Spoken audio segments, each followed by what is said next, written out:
Welcome back to the Gutsy Chick podcast.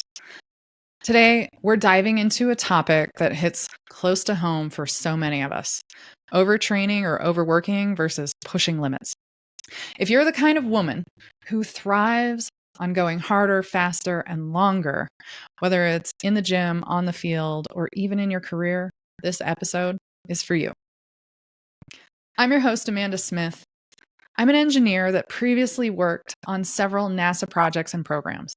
I was also an NCAA Division I and Division II softball player who became a yoga instructor and a power lifter, and then decided helping high-achieving women with chronic health conditions was my true calling. Quite the switch.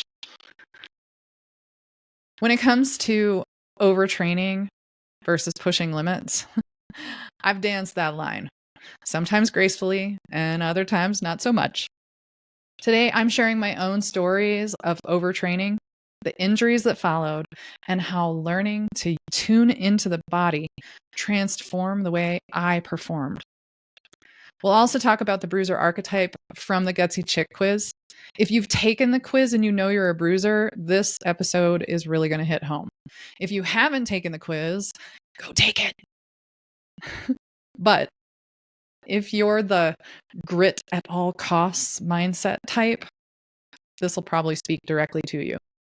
By the end of this episode, you'll know the difference between pushing limits versus overtraining, key body signals to watch for in that situation, and how to push smarter without breaking yourself. Let's dive in. Let's jump into the way back machine to take you to a time when rest was a weakness. At least that's what I thought. That mindset landed me flat on my back, literally, and then kept me there. It was the summer of 1999. I was headed into my senior year of high school, and I was doing all the things. We had volleyball camp, basketball camp and practices, and softball games upon games upon games. During the day, I was doing volleyball and basketball. At night and on the weekends, I was doing softball. It was about 12 hours a day of sports, and there was no time for rest unless we had a weekend off from softball, which was pretty stinking rare. The beginning of my injury that set me on my back started with volleyball camp. We were going about 8 hours a day at volleyball camp, maybe 6 to 8. And I had softball tournament that weekend. We were closing in on the end of softball season for the summer, and volleyball season was starting right after. So getting ready for volleyball season was crucial, and that camp was perfectly timed for it, but having softball intertwined was a problem. But softball was my sport. Softball is what I went on to play in college. In fact, in the summer of 1999, I was looking at Purdue as the school I was going to go to. I was planning to go there because aerospace engineering degree was phenomenal there. They had a flight school, and their softball program was Division I and pretty good. I know some people are going to cringe when they hear that. So this was my school. This is exactly all of the things that I wanted to do. Are you noticing a trend here? I was an overachiever extraordinaire. 12 hours of sports, Purdue, aerospace engineering, flight school, softball, Division I, overachiever. Got it? Well, here's where things turned sideways. Or horizontal, actually. We had volleyball camp. Going into that weekend, it was one of our last tournaments of the summer. I was sliding into third base, and I popped up just the wrong way, thinking I might have a shot at home, which I didn't. I stayed at third base, and I felt a little pop, and then a whole lot of heat around my left knee. And I knew something wasn't right. And I looked at my coach and I said, "Something doesn't feel right." And he was like, Can you make it home? Yeah, coach, I got it. Overachieving, not paying attention to my body. I've got this. No problem. Going into volleyball season, my athletic trainer looks at me and he's like, okay, so if we're going to keep you healthy the entire season, you can't do anything horizontal. And I was like, it's volleyball. I was a back row specialist. I served. I was a middle hitter. Everything that you do in those positions is not forward and backward. It's almost always horizontal, side to side movements for days. We were in Chicago. I went up. I had one of those kablooey spikes, cross court spike into the defender's chest. It was awesome. I remember seeing it perfectly. And then I landed. And when I landed, my knee went out. I'll save you the gory details, but it wasn't the pain that made me cry laying on that gym floor. It was realizing that everything that I had been working for up to that point just changed. Going to Purdue was out the door. Potentially playing at Division I was out the door. Going to a school for mechanical and aerospace engineering was still on the table, but not the way that I had envisioned it.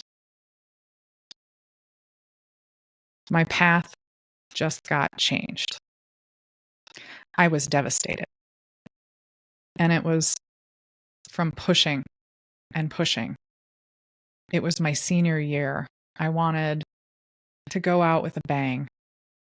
It was my opportunity to achieve again and again. Well, I was so focused on pushing through that I completely ignored what my body was trying to tell me, which was take a break, which my athletic trainer was trying to tell me, which my softball coach wished I would have listened to.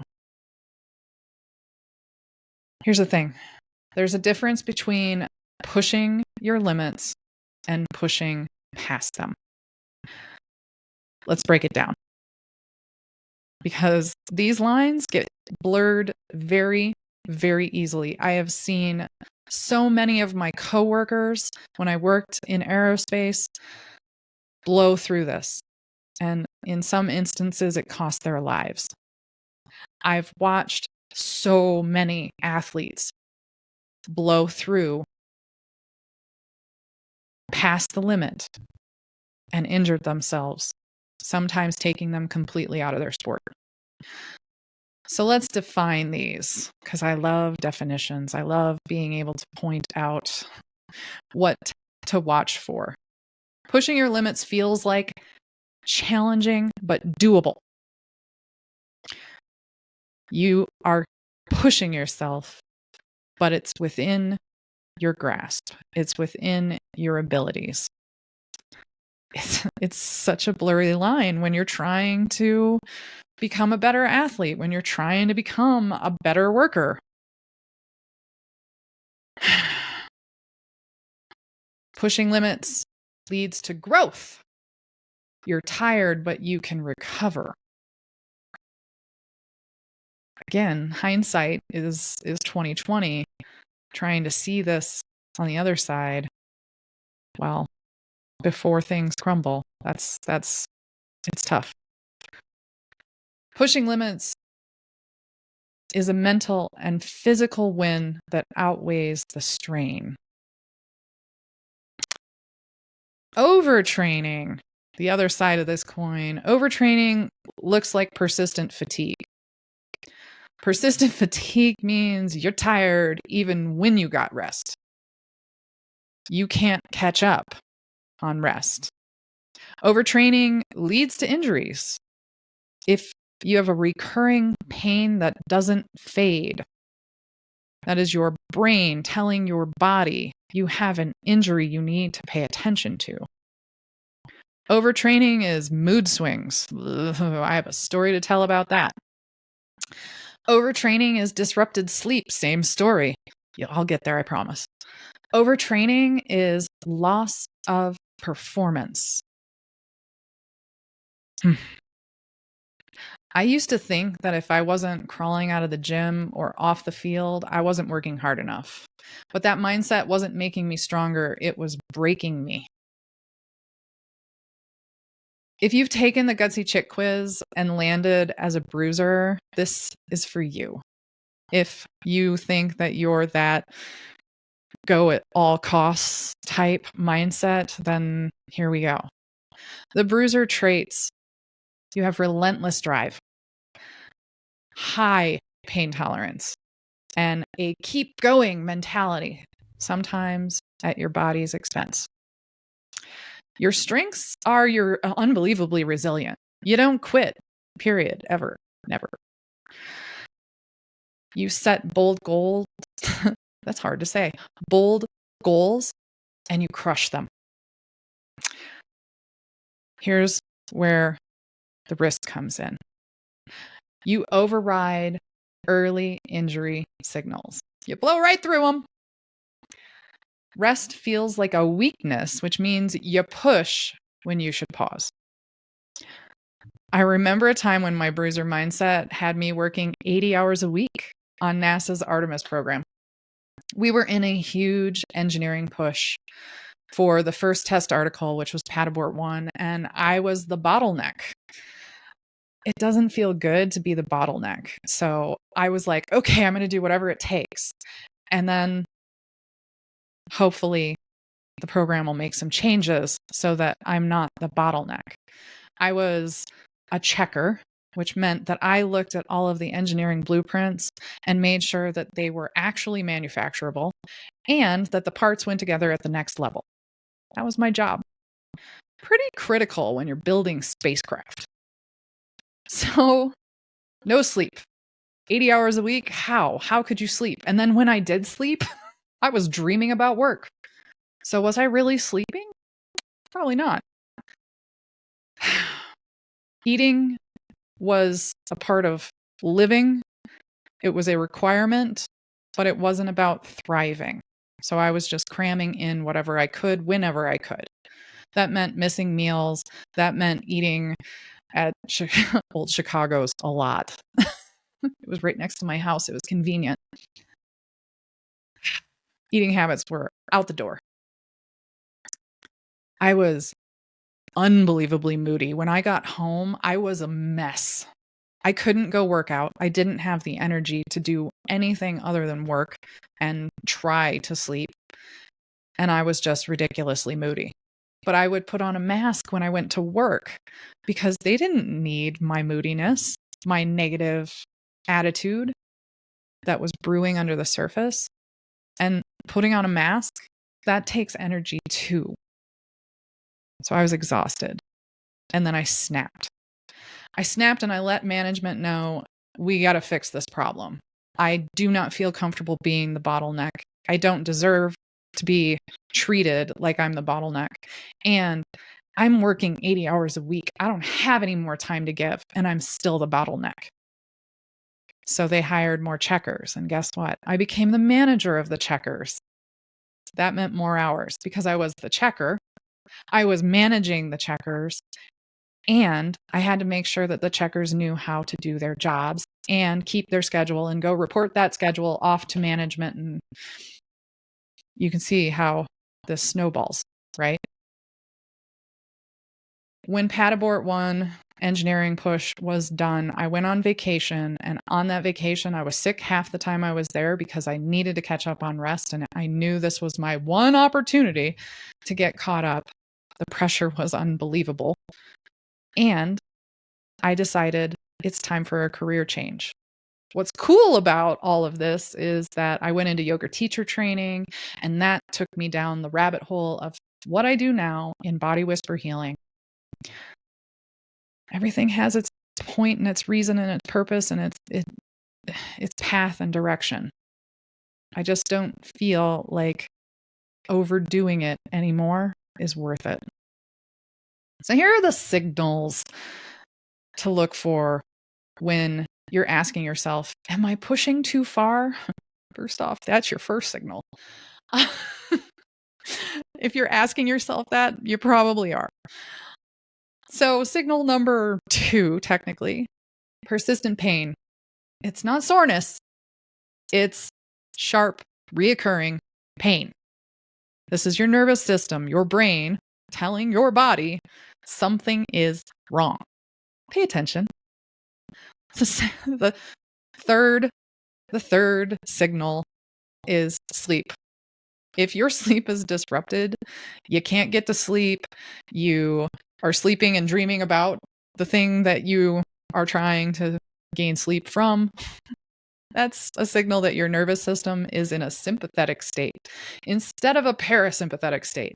That means you're in fight or flight more than you're in rest digest. That's a problem. Our body ebbs and flows through parasympathetic and sympathetic nervous system throughout the day, but when one overtakes the other, that creates issue. When sympathetic, fight or flight, is your default mode all the time, pay attention. When your performance declines, this is number 4, when your performance declines, this is how you know you've gone too far. Your numbers are dropping at work.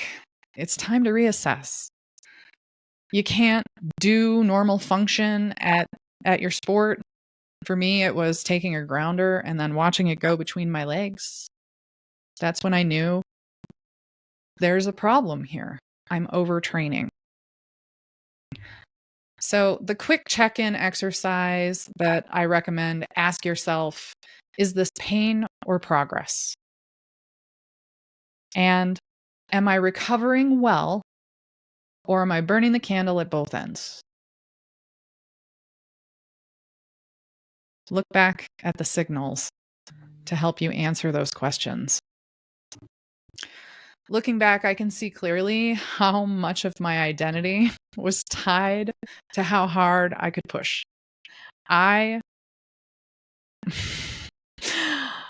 It was so far beyond hitting PRs and being in the spotlight. It was this belief that if I slowed down, I'd lose ground. Everything would fail. Nothing would work. And I'd lose what I was working toward. I ignored the signs. I ignored the knee that swelled up. I ignored the notes from my trainers saying, hey, you can't go side to side in volleyball. You should probably take a break. I ignored all of it. I thought rest was a luxury I couldn't afford because I had these big, audacious goals. Going to Purdue, getting an aerospace engineering degree, working on NASA's programs, playing softball at the Division I level, maybe going on to play in the Olympics or pro. Yeah, those were all my goals. And I wore burnout like a badge of honor. Here's what I've learned over that time. Slow down. That doesn't mean you're weak. It means you're smart. The strongest, most successful athletes and leaders know when to push and when to pause. I've learned. As an entrepreneur, I haven't had a choice but to figure out that I can't just keep working all the time. There's always going to be something to do as an entrepreneur. Gotta hit pause. When I finally allowed myself to fully recover, I didn't lose progress. I gained it. My body got stronger, my mind got clearer, and I started trusting myself on a deeper level, which made my intuition stronger, which gave me the ability to do what I do now in Body Whisper Healing, which is rely on my intuition to help others heal their bodies.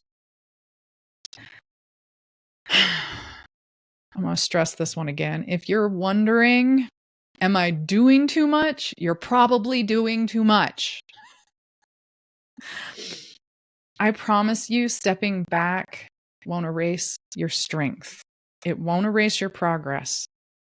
It might just be the thing that makes you unstoppable. And trust me, being unstoppable feels a whole heck of a lot better than being broken. Here's the truth, Gutsy Chick. Pushing limits isn't the problem. Ignoring your body's signals is. If your body is screaming at you, listen. Let's get it back to some whispers. If today's episode resonated with you, I want you to do 2 things. Number 1, go take the Gutsy Chick Quiz. If you don't know you're a bruiser, but man, a lot of this sounded like you are, go take the quiz and find out. And 2, share this with other driven, high-performing women that you already know who need to hear that rest is part of the process. It's not a weakness. Thank you so much for listening to this episode. Stay gutsy. I'll see you next time. Yay! You made it to the end of the episode. Good job. Now, go share this with your friends. Go like, subscribe, leave me a review. Let me know that you like what's happening here on the Gutsy Chick podcast.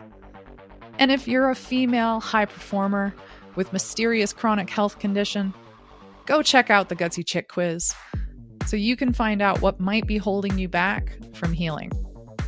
And if you want more on what I do with my clients and my blog and any podcasts that I've been a guest on, go to bodywhisperhealing.com. Thanks for listening.